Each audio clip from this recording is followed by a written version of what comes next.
नमस्ते बिटिया, सदा खुश रहो। My self JVN Dr. Alka Jain, HOD in the Department of Community Medicine, Faculty of Homeopathic Science in Jyoti Vidyapeeth Women's University. In today's lecture, I will discuss about a communicable disease called whooping cough. The other name of whooping cough is pertussis.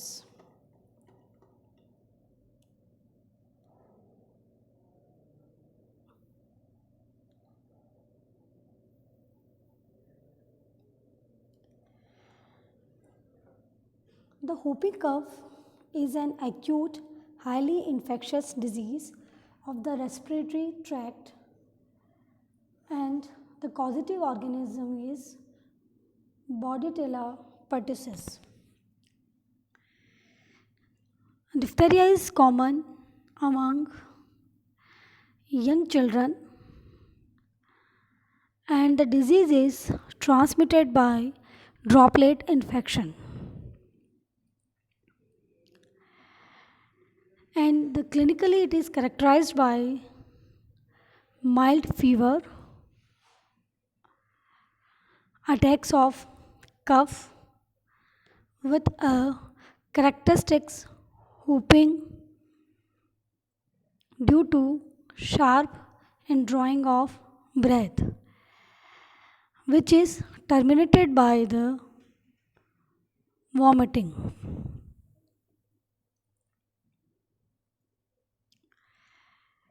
The attack rate of diphtheria is around 70 to 80%, and the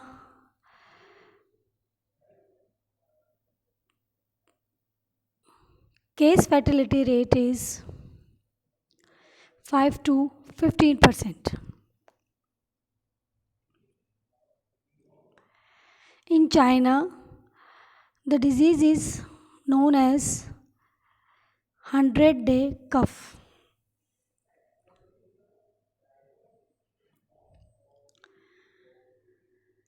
Pertussis continued to be a major clinical disease until a vaccine was discovered in 1950. After vaccine discovering, following widespread immunization, it is totally controlled in all the developed countries, but in the developing countries it is still a endemic disease with often epidemics. The endemic means the disease which is present throughout the year in particular geographic area, and the epidemic is the sudden outbreak or outburst of a disease within a large population with similar sign and symptoms.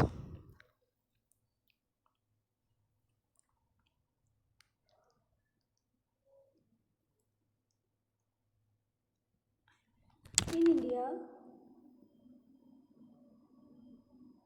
there has been a marked decline with launching of UIP. This is Universal Immunization Program in 1985, when the incidence was about 1,85,000 cases, and in 2000 about 20,000 cases were reported, showing a decline of about 84%. So this is a marked decline in the cases of whooping cough or diphtheria after the discovery of the vaccines.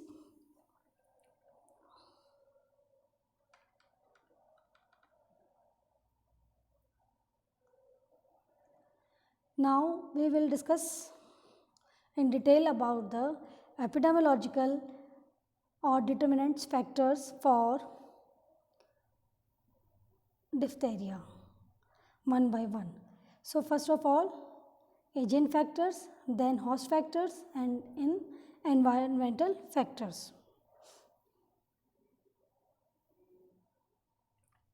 The agent factors. The causative agent is Bordetella pertussis, and it is a gram-negative Coccobacillus, and they appear in both capsulated and non-capsulated form. Capsulated phase 1 strains results in severe clinical disease or illness in older children.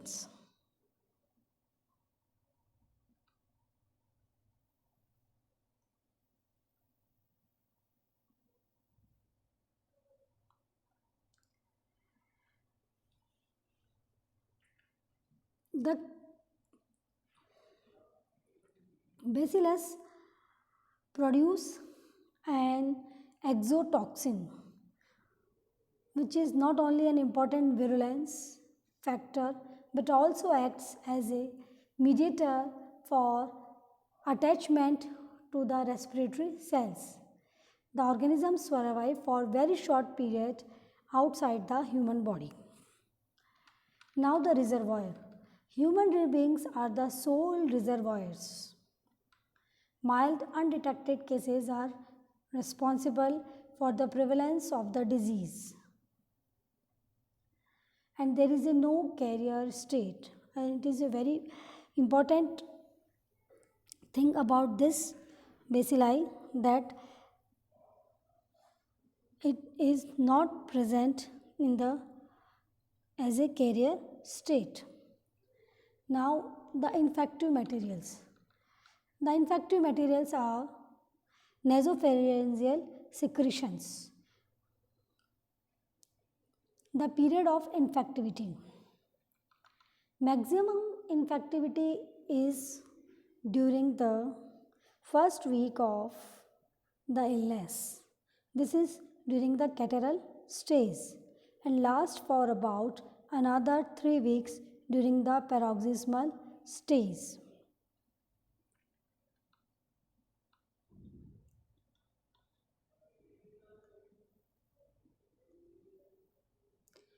Now the host factors.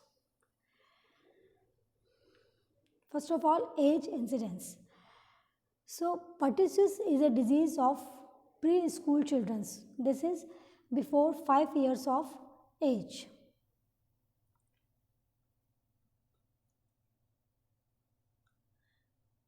Morbidity and mortality is highest among infants below 6 months of age.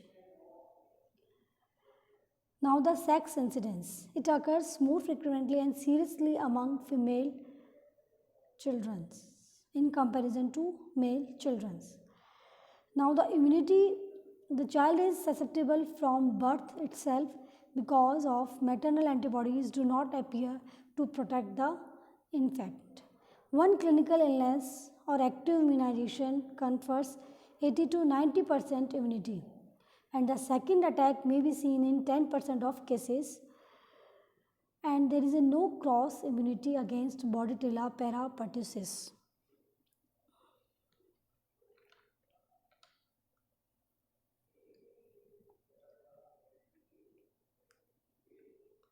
So in this picture you can see that in whooping cough 90% of pertussis associated deaths have been among infants less than 1 year old.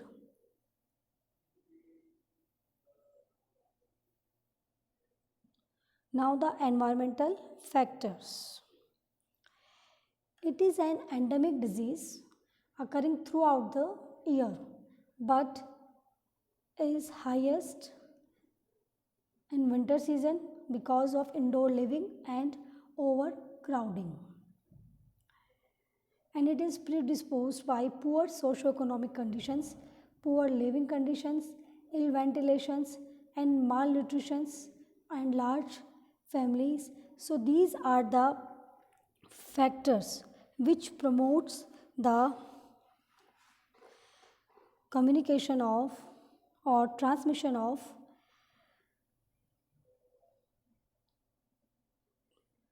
pertussis from one person to another.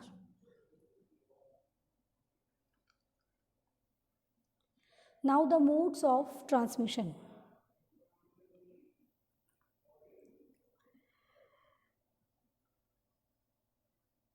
The disease is transmitted mainly by the droplet infections and the intermingling of children while playing in creches. Daycare school offers more chances for transmission of disease. Since the pathogens survive for very short period outside the human being, the transmission through fomites is minimum. And the incubation period is 1 to 2 weeks. This is from 7 to 14 days.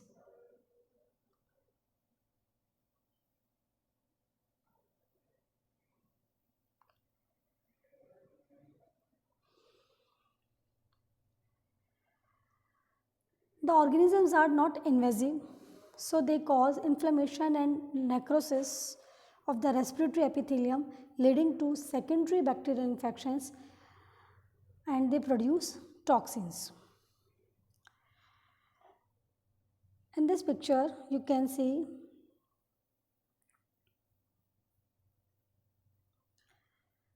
the course of illness occurs in 3 stages. The first one is the catarrhal stage. This is characterized by insidious onset of fever, cold, dry, hacking, irritant cough, associated with malaise and anorexia, lasting for about 10 days. In the second stage, this is the paroxysmal stage or spasmodic stage. The dry, irritating cough progresses, resulting in episodic paroxysmal cough, and the cough occurs in bouts after bouts without gap, throwing the air out of the lungs, leaving nearly empty. The glottis is closed, and after the bouts of the cough, glottis relaxes and the air from outside rushes inside the lungs during inspiration.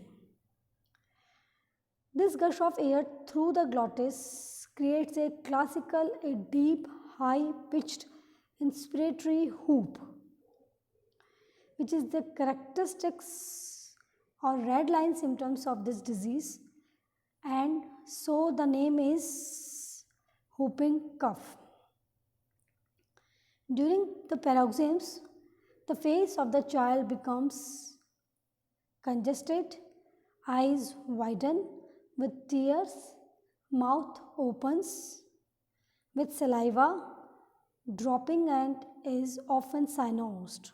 Because of the repeated coughing, the children becomes cyanosed. The child is struggling hard to take a breath, and at the end of the spasm, the child may vomit or spit tenacious thick sputum, exhausted and goes to sleep or straightway passes into another attack of cough. And this stage, the paroxysmal stage, lasts for about 2 to 4 weeks.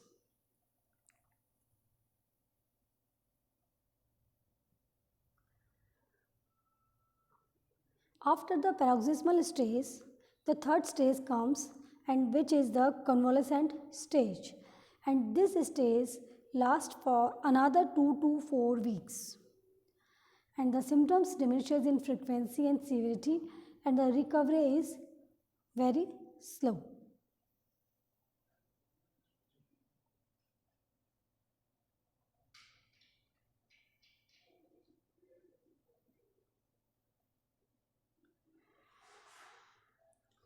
If we talk about the complications before going to diagnosis, the complications are mainly due to increased intra-abdominal pressure, and they are the umbilical or inguinal herniation, rectal prolapse, subconjunctival hemorrhage, petechiae, emphysema, epistaxis, and many more respiratory illness. Severe complications are bronchopneumonia, flaring up of tuberculosis, pulmonary collapse, and convulsions. Long-term effect is malnutrition. So these are the list of the complications which may occur after the disease.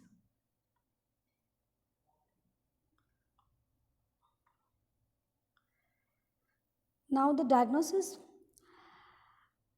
is showing by these pictures that if you are experiencing coughing fits, lightheadedness, vomiting and fainting, then you might have whooping cough. So mainly the clinical signs and symptoms are the most important features, and they are alone the features by which we can diagnose the disease.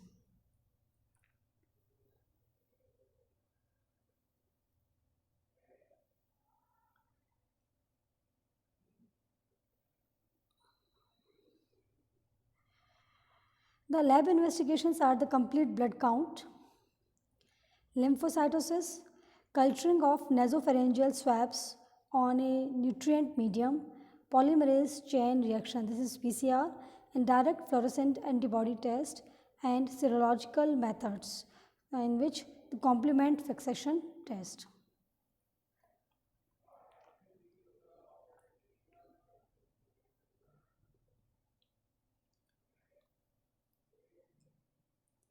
Now the treatment or management of the diphtheria or whooping cough is, the drug of choice is erythromycin, and the dose is 50 milligram per kg body weight in 6 hourly doses for about 15 days. And the other things which should manage, that the isolation and concurrent disinfection is carried out.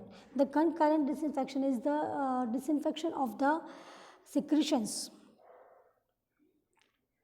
This is the nasopharyngeal secretions or vomiting at once is mandatory, and the fluid and electrolyte balance is maintained, and the antibiotics neither reduce the frequency or severity of the spasm nor decrease the duration of illness. So they are useful in controlling the secondary bacterial infections only.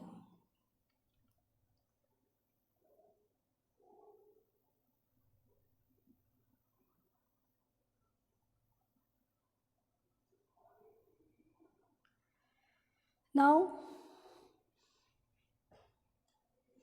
the prevention or preventive measures against diphtheria or pertussis.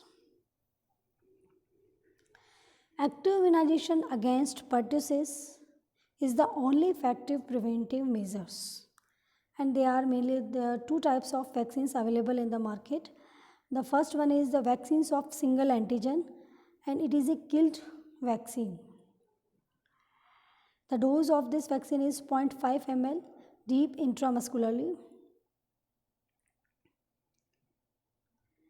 and the time of the administration are starting as early as 6 to 8 weeks within an interval of 4 to 6 weeks in between. Booster doses are repeated twice, once in 3 years, and the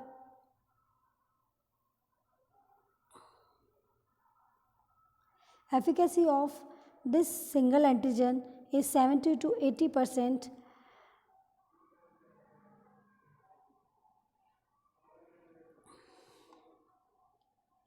The second vaccine is the vaccines of multiple antigen.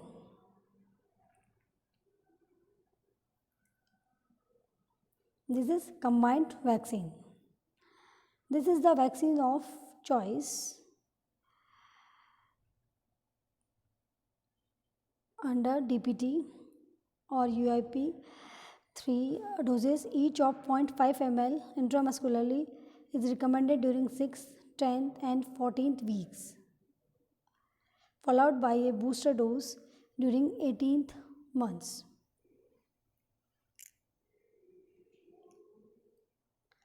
Passive immunization using human pertussis immunoglobulin given for post-exposure prophylaxis doesn't alter the severity of the illness.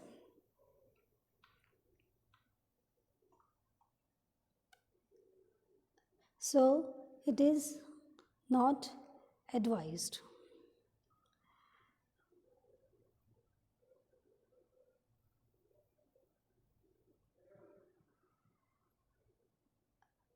So, in these pictures, you can see that everyone needs whooping cough vaccines: the parents, brother and sister, the children's childcare providers, and the grandparents. So, this is all about the whooping cough or diphtheria. Thank you so much for listening this video. If you have any query related to this topic, please mention in the comment box. Thank you so much.